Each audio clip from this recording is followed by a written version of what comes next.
সরকারটা দেশ চালাতে পারছে না, অথচ দেশের চেয়ার ধরে রাখতেছে, একই লাইনে আছে, এটা আমার কাছে মনে হয় না। অবশ্যই আওয়ামী লীগের অবস্থান শক্তিশালী হচ্ছে।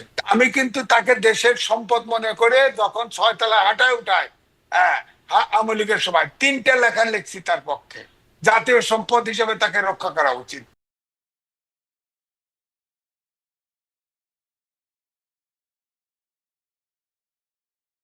খান চাননি ডক্টর ইউনুস ক্ষমতা নিক, এবং তিনি যতটা সম্ভব তিনি বলেছেন বুকে পাথর চেপে তিনি মেনে নিয়েছেন ডক্টর ইউনুসকে। এটি উপদেষ্টা আসিফ মাহমুদের বক্তব্য।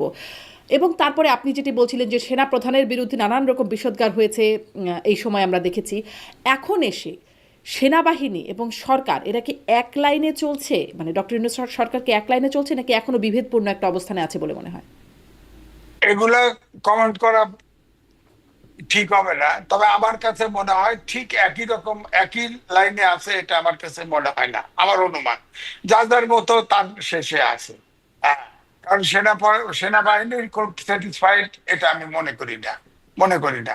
এই সরকারের এই অবস্থায় যারা মোটামুটি সচেতন, কেউ এই অবস্থায় সরকারের প্রতি আবার সন্তুষ্ট না। এই সরকার চলে যাক এটাই চায়। কারণ আমরা তো বারবার সরকার পরিবর্তন দেশ স্বাধীন হওয়ার পর থেকে করছি শুধু বাঁচার জন্য, কিন্তু বারবারই পরিবর্তন ঘটাইছি। কিন্তু এবারেও হয়তো আমরা সেটা হতে পারে, এই সরকার চালাতে পারছে না। আমি বললাম তো, একটা সরকারে আসার পরে যদি এত বেনিফিট ব্যক্তিগত নিয়ে নেয়, তো এটা হয় বলেন?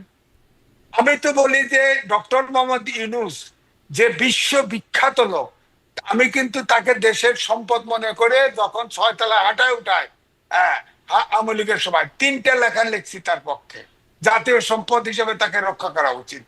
এটা ঠিকই আছে, কিন্তু অন্তর্বর্তীকালীন সরকার প্রধান হওয়ার ফলে এখন তো তিনি কিছুই করতে পারতেছেন না। খালি নাম আছে। হ্যাঁ, ওই ভাব প্রচার একটা প্রোপাগান্ডা শুরু করে দিতে, আরো থাকতে হবে কি করবে? কোনো বিনিয়োগ নাই, IMF এর লোন ফেরত যায়, কোনো কিছুতে কোনো জায়গার কোনো শৃঙ্খলা নাই। তো সরকার থাকবে কি করে আপনি বলেন? হ্যাঁ, তারপরে বলেন এই লোক, আপনারা দেখেন উনি ডক্টর মোহাম্মদ ইউনূস, আমি তো কতগুলো জিনিস বললাম, এতগুলো বেনিফিট সব তার পক্ষে নিয়ে নিছে সরকারের থেকে, বলেন? এখন ছাত্ররাও সব ব্যবসা করুক, এটা দেশটা একটা ব্যবসায়িক দেশ, ব্যবসাটা করবে কোথায়? অর্থ কোথায়? উনি তো মূল জায়গাগুলো নিয়েই যাচ্ছেন, ওনার পক্ষে নিয়ে গেছেন। তো তার ব্যবসা ছাত্ররা ব্যবসা করবে কোথায়? সবাই উদ্যোক্তা হতে বলে, তো উদ্যোক্তা হবে কোথায়? উদ্যোক্তা এত মুদির দোকান ফানের দোকান দেওয়া ছাড়া কিছু নাই। বড় বড়টা তো উনি ম্যানেজ করতেছে।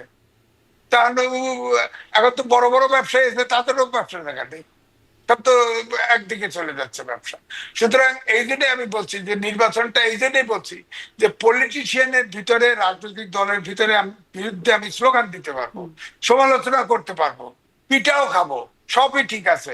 কিন্তু এই সরকার একটা নির্বোধ সরকার, সরকারটা দেশ চালাতে পারছে না, অথচ দেশের চেয়ার ধরে রাখতেছে, এবং তারা কিন্তু নিজেরা নিজেরা সব আখের এখন গোছাচ্ছে। এই হ্যাঁ, কথাটা আওয়ামী লীগও বলছে। আওয়ামী লীগ বলছে যে আমাদেরকে সরানো হলো, আমাদের নামে এই অভিযোগ দিয়ে এখন কি হচ্ছে, এখনও তো এর চেয়ে ভালো কিছু হচ্ছে না।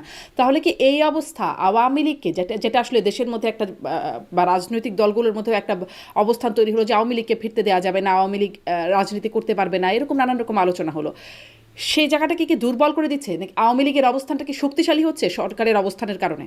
না, এই সরকারের অবস্থানের কারণে অবশ্যই আওয়ামী লীগের অবস্থান শক্তিশালী হচ্ছে, এতে কোনো সন্দেহ নাই।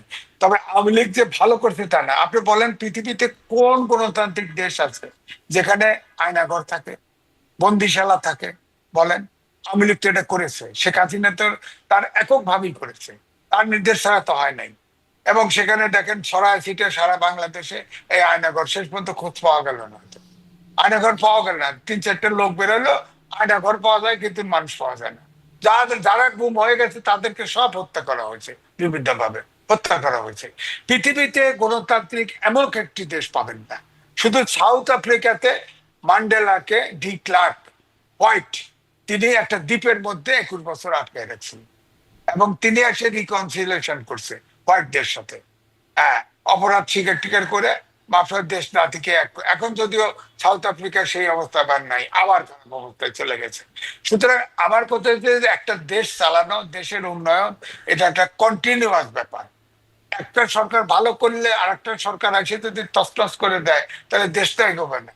আপনি ধরেন না, একই সময়ে কাছাকাছি সময়ে আপনার শ্রীলঙ্কায় সরকার উৎখাত হয়েছে না, একটা সম্পদ ভাঙছে, একটা মানুষ মারা গেছে, বলেন? যায় নাই তো। বাংলাদেশে ম্যাসেকার হয়ে গেছে, বাংলাদেশে ম্যাসেকার, সরকার আসছে, এখন সরকার দাঁড়ায় না। ওখানে তো দেখা গেল ওয়ার্ল্ড রেটিং এ ওই শ্রীলঙ্কার বাংলাদেশ ব্যাংকের গভর্নর নাম্বার 1, সে টেনে তুলছে অর্থনীতি। কারণ ওই দেশের 100% শিক্ষিত ওই জনগোষ্ঠী কোনো ধ্বংস বোঝে না, দেশটা মেরামত করে ফেলছে, দাঁড়ায় গেছে দেশটা। আর আমরা কিন্তু দাঁড় করতে পারলাম না। শেখ হাসিনা পালিয়ে গেল ঠিকই আছে, কিন্তু আমরা কিন্তু দেশটাকে দাঁড়াতে পারলাম না। আমাদের যেমন রাজনীতিতে গণতান্ত্রিক রাজনৈতিক চেতনা আমরা উদ্বুদ্ধ না, দেশপ্রেম নাই। আমাদের দেখেন বাংলা ইংরেজি মিলে 12 প্রকারের শিক্ষা ব্যবস্থা, 12 প্রকার চিন্তার জাতি, সব মাস্টার ডিগ্রি প্রাপ্ত, সব। ওই কওমি মাদ্রাসা বলেন, আলিয়া মাদ্রাসা বলেন, ইংরেজি বলেন, ইংরেজি বাংলা বলেন, বাংলার ইংরেজি বলেন, সব এমএ ডিগ্রি।